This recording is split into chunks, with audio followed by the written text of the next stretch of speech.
What's up, guys? I want to talk about the Nameless Strut tower brace. I installed theirs on my 2019 Subaru Crosstrek. Mostly, I want to talk about the install. So they give a really nice YouTube video on how to install a strut brace on multiple makes and models. Recommend you definitely watch that before you install it.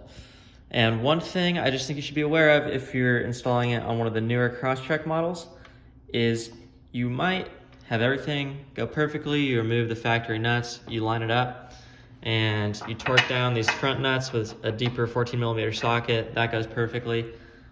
You do it on both sides, and then you get to the back here. And the issue you might run into is if you have a really deep socket, no matter what angle you go at, it is pretty difficult to reach in there. There's basically no way you're gonna get this deep of a socket in there.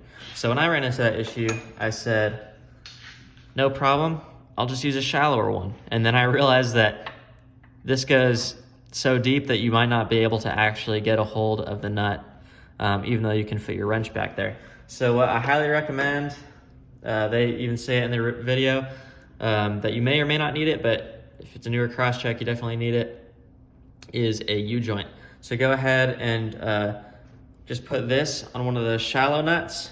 It'll make it really easy to use your torque wrench if you also have an extension, and it goes in no problem. I've had a really good experience with it.